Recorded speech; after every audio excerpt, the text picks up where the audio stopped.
Welcome back. Welcome back to another episode of the Contagious Culture Podcast. This is episode 100, y'all. This is episode 100. For the last 88 days, we have been producing. We have been filming content, producing content, editing content, uploading it, and publishing content.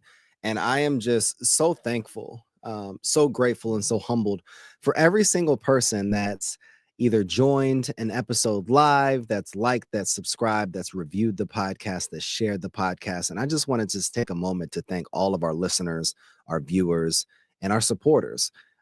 This episode feels very special because at the beginning of this year, I made a goal that we wanted to be able to produce 52 episodes this year. We wanted to first launch the Contagious Culture Podcast. We wanted to at least release 52 episodes because the goal was to have one episode per week. We started strong. The beginning of the year, first 12 weeks, we were rocking and we were rolling. And then I didn't necessarily feel like the content was as authentic, as raw, as impactful and valuable as I expected it to be. And we needed to go back to the drawing board. So I took a few months off, And, I went back to the drawing board and I was like, look, if we're going to do this, we're going to do it right. And if we're going to do this, we're going to remain consistent in the efforts because our audience deserves this type of content. We owe our audience this type of content. And I'm going to get into the message, I promise. I just wanted to be able to just say thank you. And if you're a leader, if you're a change maker, if you're an educator that is looking at starting something, I want you to just start it. And when you start it, I want you to really commit to it consistently. I want you to publicly make an announcement so that it holds you accountable. And you'll be amazed on how much you can be able to create, how much you can impact people, and what you can learn about yourself during the process. I've learned so much about not only the industry, not only education, not only fundraising, storytelling, and development work, but just about myself in this process. And consistently committing to something for 88 days has been a blessing, to say the least. I was having a conversation with my son this morning when we left the gym, and for the last 8 weeks, he's been consistently running track so that he could be able to get faster and stronger and build his stamina. He wanted to lose weight. He wanted to be able to have a six pack. He wanted to be able to have all these goals that he set around 2 months or so ago. And he's been consistently beating his mile time every time that we try it every single week. So today we did something a little different. It was a little cold outside, so I was like, it's not the day for an outside track run. So I took him to the gym with me, and he began to run on the treadmill.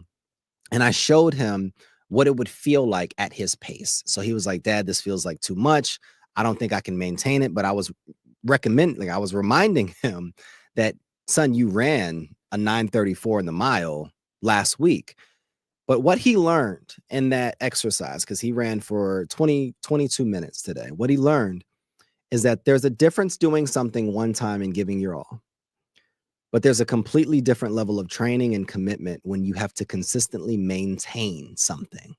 And why I say that is that true success is marked by consistently being able to show up, consistently doing something, consistently being effective, consistently being exceptional and committing and exceeding excellence. That's what success looks like, in my opinion. So outside of that, look, every single episode is about you. Every single episode that we produce on the Contagious Culture Podcast has nothing to do with just me or my ego or my results or none of that. This is not an opportunity to just market a product. Now we're going to market a product, but this is really, I want to share real stories. I want to be able to empower. I want to be able to impact, and we want to be able to provide you the tools that you can be able to use to be smarter, stronger, and more effective in your role. Okay. So one of the things that we've been getting a lot is this conversation about storytelling.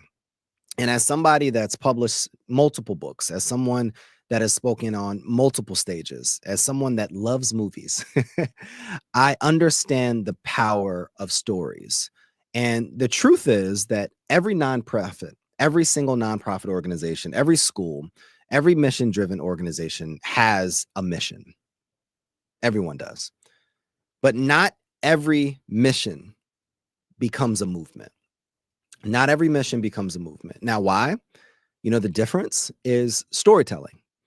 I believe that storytelling is the heartbeat and is the engine that grows exceptional organizations, not just nonprofits, not just schools.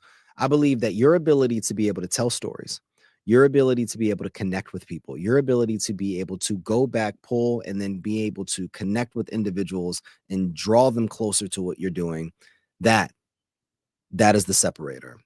And today we're going to be talking about something that every single founder, executive director, communications or advancement directors, community leaders, they need to master. And it's not just how to tell your story. See, that's the difference.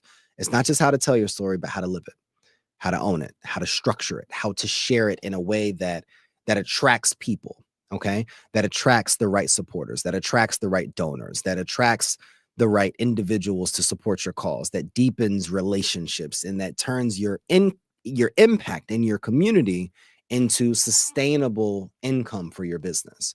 And I was having a conversation with a new client of mine yesterday evening late, and I was just asking her simple questions, what are people saying about you in the community, and how often are you sharing your story, and what makes you all different, and what problems are you all solving, and how are you transforming people's lives, and all of these simple questions. And she wasn't able to answer it. And that's why we do this at the foundational level when we're working with clients, because your ability to tell stories, like your story is your strategy. Your story is your vehicle. Your story, that is your voice. Your story is your reputation.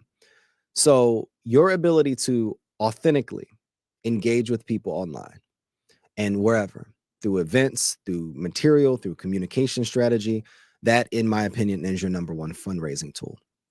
And you could have a mediocre website, you can have a mediocre process, you can have a mediocre program.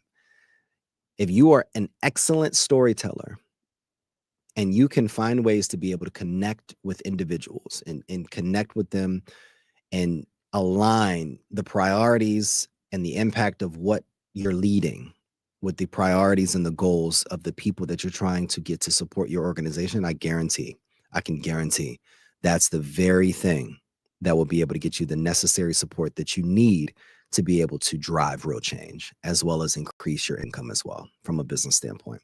So whether you are running a grassroots organization, whether you're just looking to start a nonprofit organization, whether you're scaling a foundation or trying to rebuild trust with your community, this episode is for you.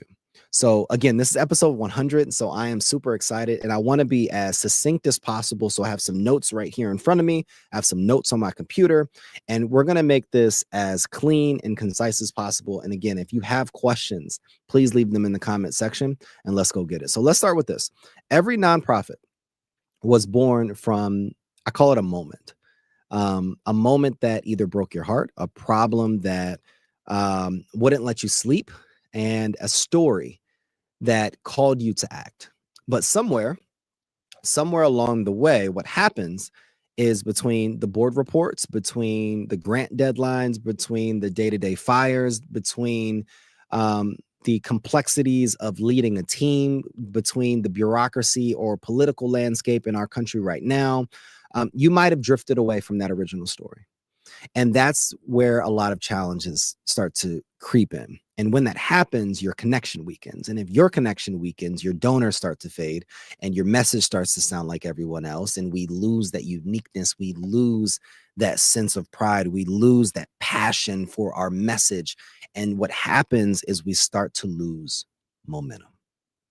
And here's what I've learned after working with hundreds of schools, many nonprofit organizations, and the leaders that run these schools, as well as the nonprofits, is that data informs, but story transforms. Data informs, but stories transform. People don't give to your organization because of your needs. That's the reality of it is. They give because of the change that you wish to create, the change that you wish to create in your community, the change that you wish to create in um, the school, the change that you wish to create in people's hearts or people's minds. They invest in your business. They invest their time, their talent, and their treasure because they believe in the change that you wish to create. And when you tell a story that really resonates with people, you're not just raising money, you're raising a belief. When you tell that story of why a student was 3 or 4 grades behind in his reading or her reading levels, and through your tutoring program, through the initiatives, through your mentorship, through your support, through your strategies, you were able to not just get that student into grade level, you were able to get that student into an Ivy League institution and be the first one in their family to graduate. And now that student just created the first, um, prosthetic innovation for orthopedic surgeons. Like that is a powerful story when you can talk about the circumstance in which that person was at. And then you can walk them through the various things that you have done, that you have contributed to be able to get them to where they are. And then not just where they are, but how that person that you took through this process is contributing to other people's lives. So I want you to take a moment. I want you to take a moment right now. And I want you to close your eyes if you can, because you can still hear me. If you're driving, listening to the audio, or even watching the video, please don't close your eyes. And I want you to think back to a moment that made your mission. Think about that moment that birthed this mission, that birthed this idea, that birthed the various plan or idea or business model or things or program that you want to be able to create. Who were you trying to help? What did you see or hear or experience that said, look, this has to change? This needs to be better. That's where your story begins. That is the foundation of where your story begins. And I want you to begin to reconnect to that origin. It's that origin story. It's the origin story that makes the hero. I want you to reconnect to that story. I want you to reconnect to that story in every single campaign, every single event, every single conversation.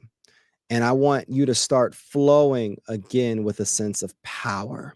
I want you to start flowing again with a sense of conviction. I want you to start flowing again from one place, and that's from your heart. All right. Can we commit to that? All right. So we're going to be very tactical. This episode has been designed from an activity that we actually take our clients throughout the Culture Lab. It's called a nonprofit client story and development tracker. So what we do is we walk them through a worksheet that we've developed. It's proprietary, and we take it through nonprofit founders and executives. And the goal of this exercise is to clarify their impact from their story, define their ideal supporters, map their donor journey, and build engagement systems. Okay. And through all of this, you'll be able to identify revenue generating activities. Okay. So let's get to it. So, one thing that we're going to talk about today is something that I call your soulmate donor. And when you think about a soulmate, I want you to really think about not just from a personal standpoint, but I want you to think about what that person probably means to you, what that person would mean if you believed in soulmates, that is. Because too many organizations, nonprofits, schools, mission driven organizations, try to talk to everybody. They try to talk to literally every single person that engages with them online. They try to talk to anyone that they see at a donor event. They try to talk to essentially anybody with money. And what happens is that they end up connecting with not literally one person. But when you identify and when you define your ideal supporter, that ideal donor, and when you clarify it with emotion, your storytelling abilities become laser focused. It's kind of like my father used to always say growing up, you have to be a horse with blinders on. You have to be so focused where you can't see your left, you can't see your right, you only can see the finish line. You can only see your lane. Now, that's good in a lot of instances. It's obviously great in track, which I ran in college, because if you step out of your lane, what happens is that you get disqualified. But in this space, I think it's important as well because it allows you to focus your ability to be able to tell positive, powerful, and passionate and purposeful stories. So let's paint a picture. Who is your primary supporter? What are they struggling with? Okay. What are they struggling with that your organization can solve? What transformation do they experience by engaging with you? Let me give you a quick example. When I worked with a literacy nonprofit, same nonprofit I was talking about a little bit earlier, they kept saying our donors are families who care about reading. But after diving deeper, we found that their soulmate donor, their soulmate supporter, wasn't just a family who cared, it was a parent. It was a parent who once struggled to read themselves. It was a parent that their children once struggled to read themselves. And they wanted to be able to break that cycle for their children. I was having a conversation with a new client last night, and I was asking her specific questions about her story. So she's working with teens, middle school and high school young women in Kansas City, and she's doing just phenomenal work. And she's been able to work with over 300 students thus far. And I'm so excited to just really dive into the work that she's doing. And she's helping expose young women to potential career opportunities outside of the traditional trajectory. So young ladies that don't want to go to college, that don't necessarily just want to go the 2-year to 4-year institution, she's providing them a pathway through cosmetology and providing them a pathway through essentially entrepreneurship. And she's providing them expert services. She's providing them a lot of different things.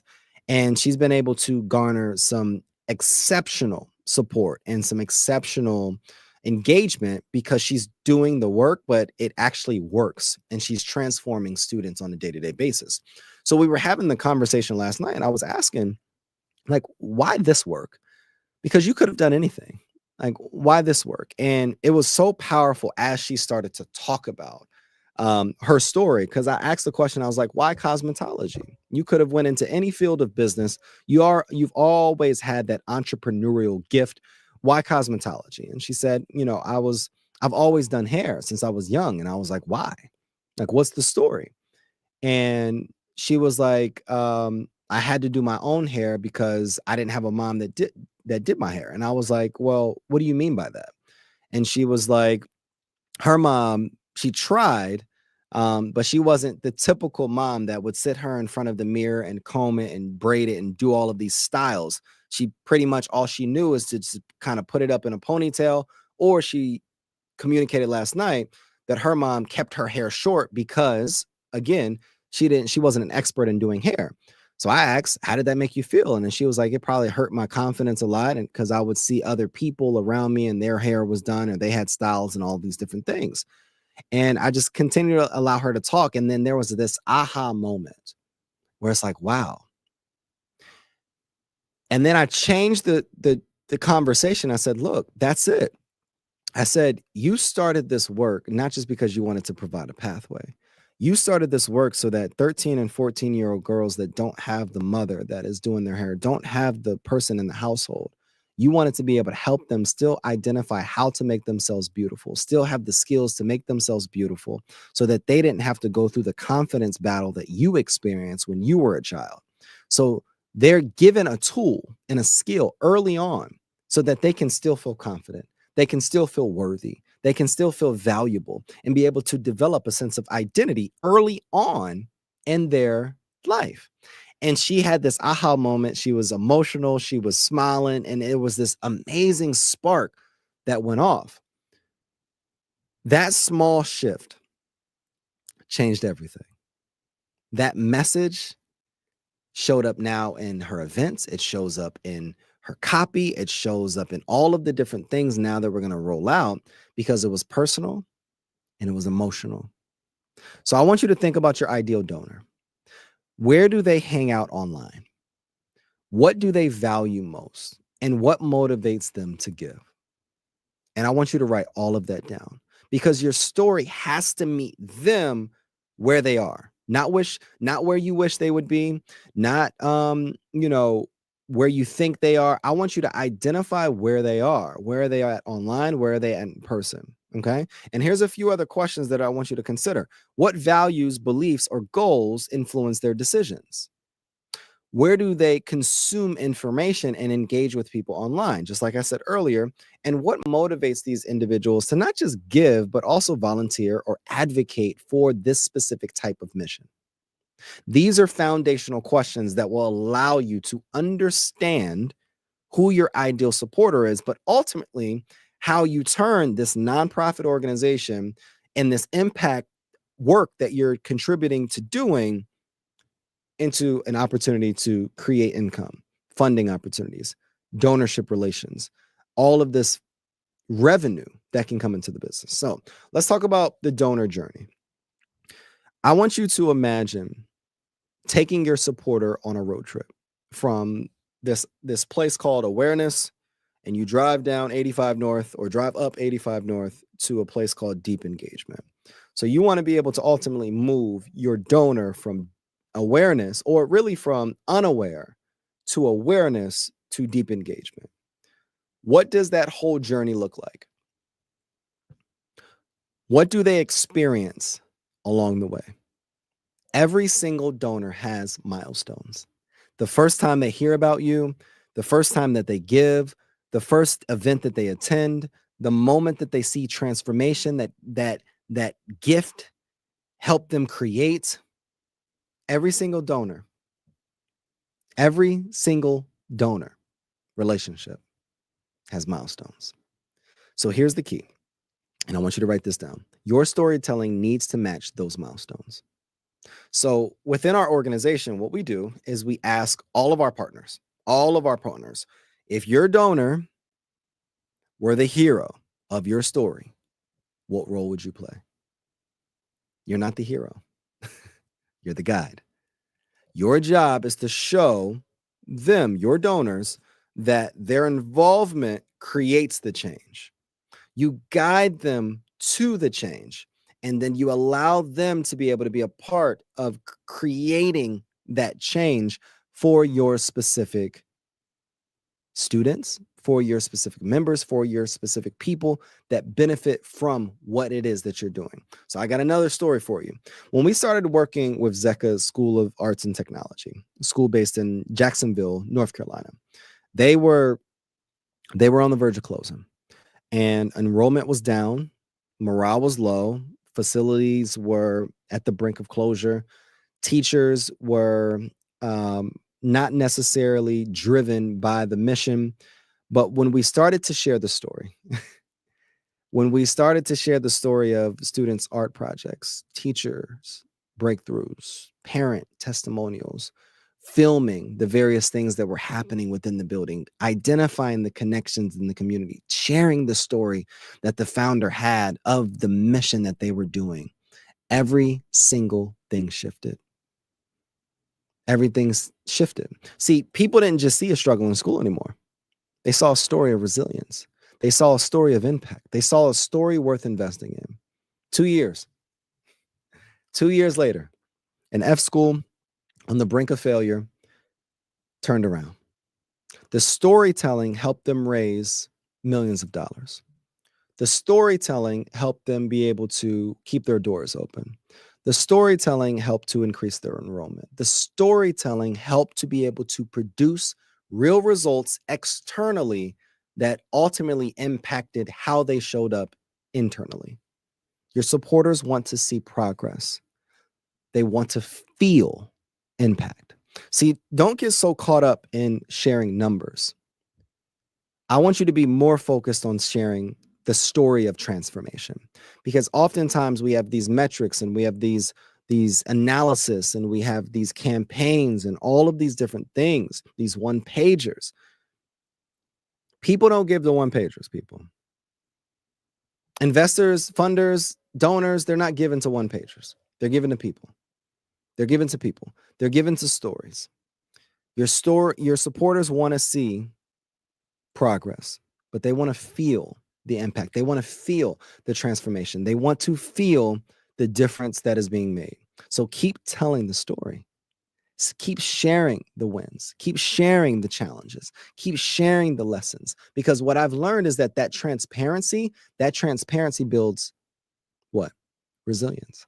So here's a few questions that I want you to consider. Here's a few questions that I want you to consider. How does your mission connect emotionally and logically with potential sponsors, with potential donors, with potential high net worth individuals, private equity individuals? How does your mission connect emotionally and logically with potential supporters? Number two, what are the top 5 lessons? What are the top 5 lessons from successes, from failures, or from challenges that you're currently experiencing or have experienced in the past? What are the top 5 lessons? And then number 3, what questions or doubts might your supporters have along the journey, and how can you address them proactively? Remember, when we are building a donor journey map, like, I want you to imagine guiding your supporter from awareness to a deep level of engagement. And then I want you to ask that simple question: what does that journey look like? Like, what are we doing in the process to keep them engaged? What are we doing in the process to allow them to be aware? What are we doing in the process to close and get them to commit or secure a gift? What are we doing after they submit a gift to continue to keep them engaged? We cannot just focus so much on client acquisition or donor acquisition in the sense. We have to be able to create an amazing experience throughout the whole process, even if they give or if they don't give. All right, let's move to number 3. Now that your audience,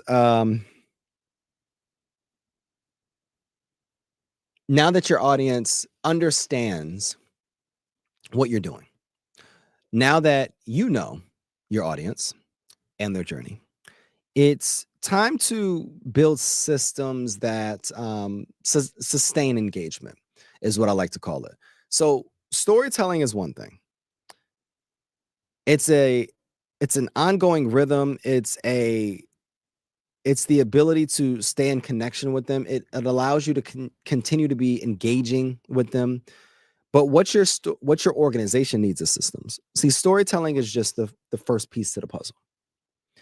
What will separate your organization from going from good to great, in Jim Collins' words, is systems. Lead generation, engagement, and stewardship. Those are the 3 systems. And we're going to break those down. Lead generation, what this means is your ability to create traction, for your ability to be able to get eyeballs, for your ability to be able to create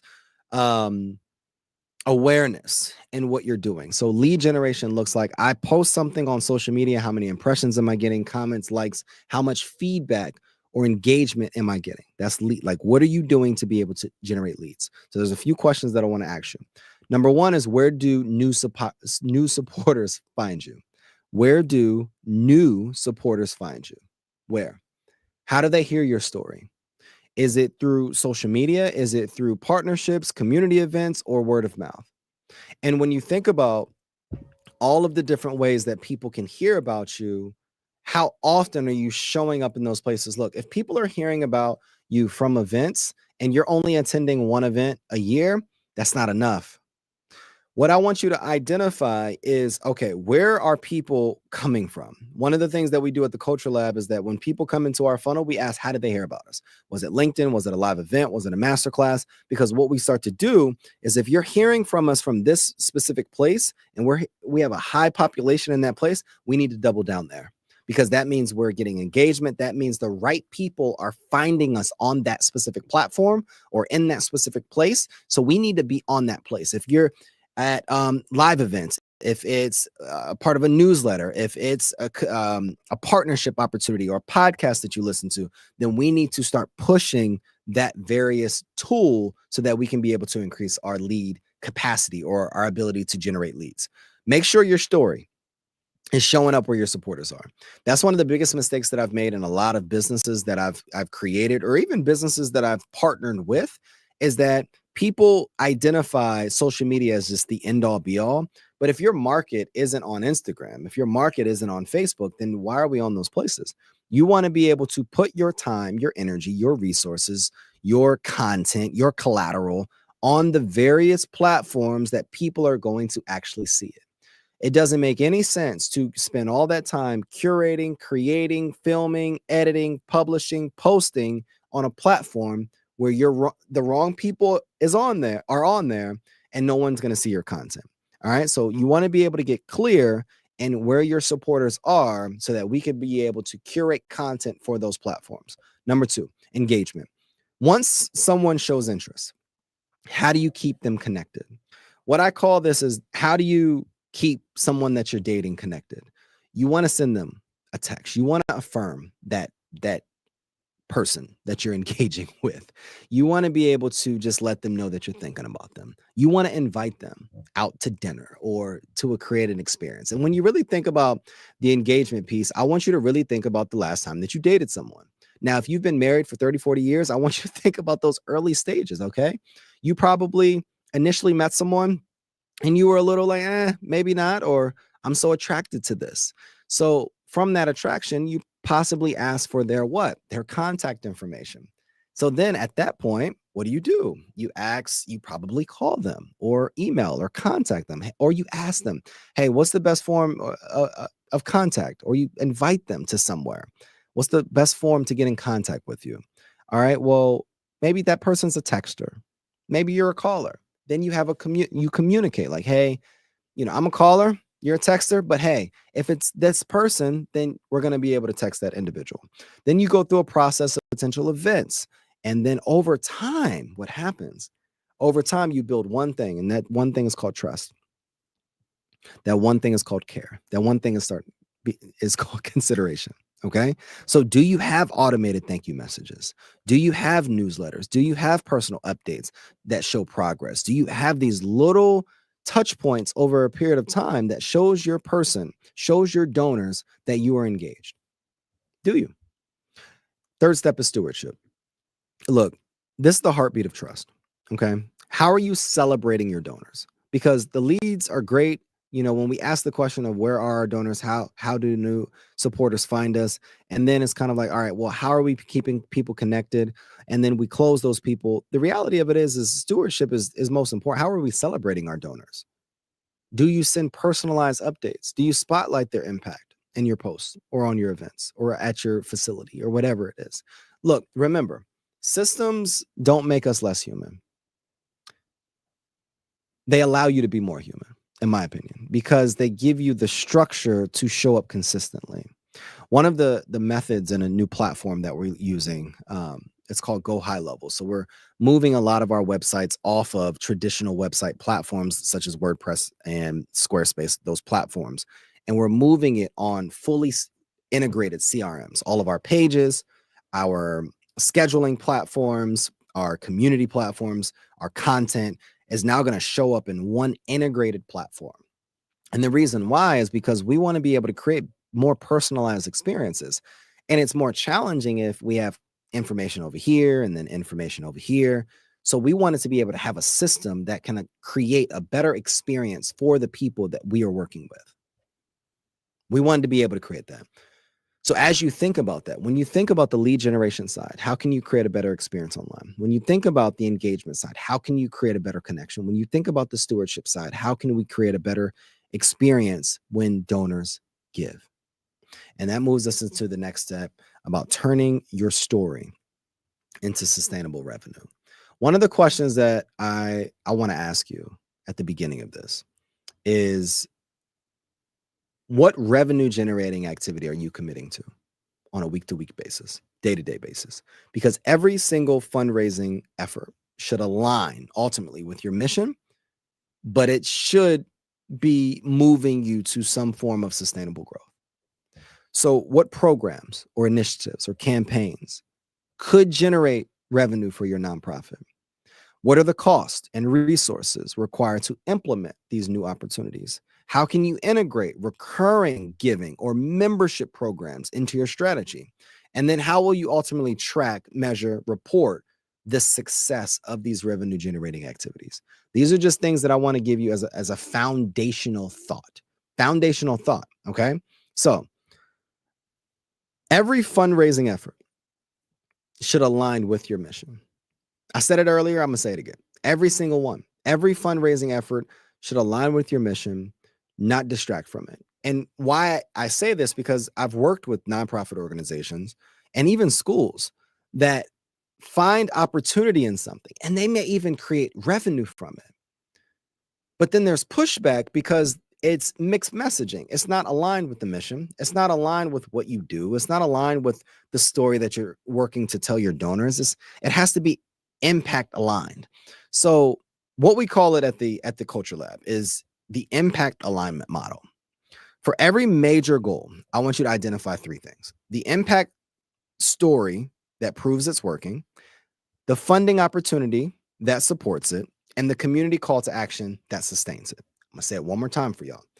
The impact story that proves it's working. That's number one. The funding opportunity that supports it, and the community call to action that sustains it. That's your trifecta right there.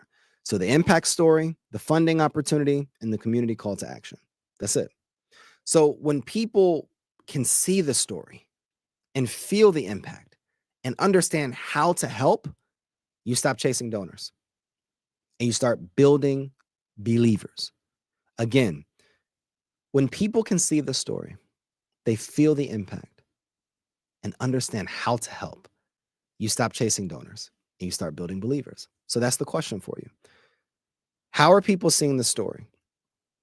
How are people feeling the impact?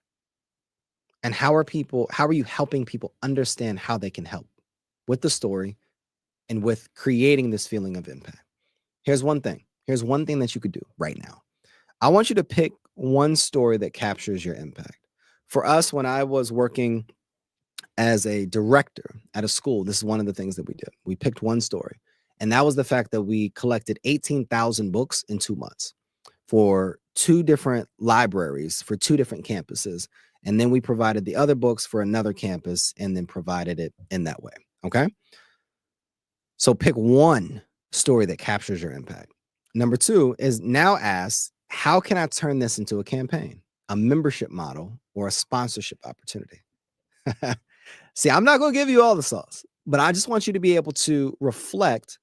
I want you to be able to have my perspective so that you can say, like, well, how can I do that? How can I turn this into a campaign or a membership model or a sponsorship opportunity? So what we did at the school is then, because we did this and because we had the books and the resources, now we needed to run literacy programs.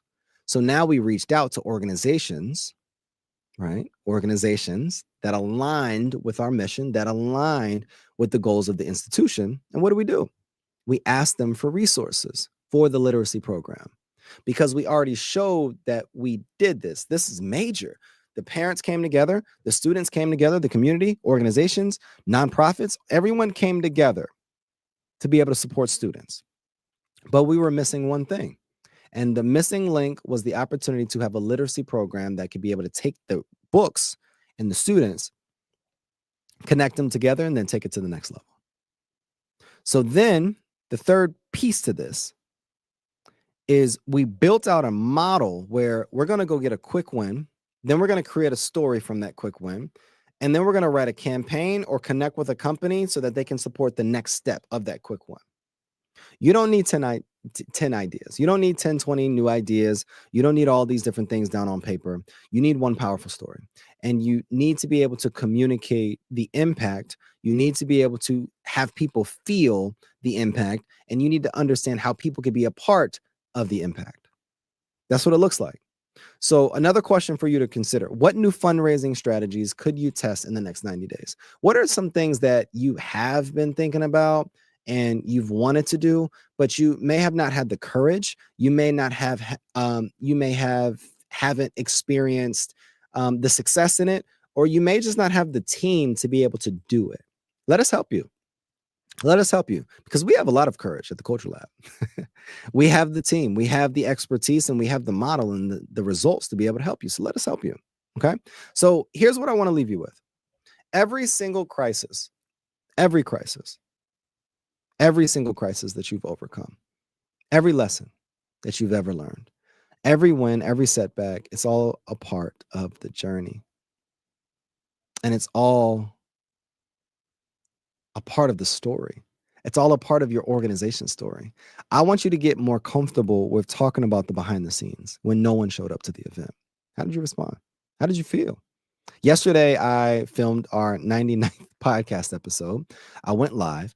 36 minutes into the live, I recognized the camera wasn't working. Oh my gosh. Well, the camera was working fine, actually. Let me tell the story again. The camera was working perfectly. The mic was off. So I have this new soundboard to my right, and I recognized literally 36 minutes in, 36 minutes, 53 seconds in. I looked to my right. Well, I was getting text messages and messages from other people. And then I looked to my right and I'm like, you have to be kidding me. And then I clicked the button where it's actually supposed to be unmuted. And then I was like, can you hear me? And then they were like, yeah, but I was already 37 minutes in. So what did I do? I just came off of the stream, just a little aggravated, not going to lie to you. I came off of the stream and what did I do? I took a picture of myself, quick picture, and I posted it and I told the story. And there were so many people that resonated from that story. And then what did I do? I went back and I recorded a beautiful lesson and a beautiful episode. So I want you to get into the perspective of like, start sharing those behind the scenes. Don't just be committed to sharing the wins. Share the setbacks, share the lessons that you've learned, share the things that you've overcome. Now, this allowed me to build a new process. So before I even start recording, I do a test in order to make sure the mic is actually working. Your story doesn't just raise you money, it raises belief, it raises trust, it raises hope in people. So even if people can't give you money, they're building trust. They may be recommending you. They may be sharing your posts. They may just be getting information or inspiration and motivation from the things that you're doing. And you may be creating bigger ripples in the community that you even believe. Your next big breakthrough won't just come from a new grant. You see, I don't even talk about grants. I don't. It's all in your work. It's all in your fundraising, your ability to connect, engage, and empower. It may not even come from your next marketing plan in quotations. It'll come from the way you tell, not your story, the way that you tell your truth. So here's your challenge. This week, I want you to commit to one thing. And I'm going to give you literally, I always say this week, commit to this one thing. And we record and publish podcasts every day. So you got a lot to commit to. But here's what I want you to think through. Write one paragraph that answers this question. Why did we start? Why did we start? And what transformation are we fighting for today? Why did we start and what transformation are we fighting for today? And then I want you to post it on social media or on the platform that you choose. I want you to share it with your board. I want you to tell it to your team. And then I want you to tag it with hashtag contagious culture because I want to see it. I want to celebrate it. And I want to share it with our community here because your story matters. Your impact matters. And someone somewhere is waiting to hear it. Someone needs to hear it. And it's in that story, it's in that crisis, it's in that lesson where legacies are born. Thank you again for tuning in to another episode of the Contagious Culture Podcast. I'm your host, Kyle King, reminding you that culture is contagious, and so is your story. One of the questions that we always ask at the end of our episodes is, what type of culture are you spreading? The energy you bring is the culture you create. Make yours worth catching. We'll see you next episode.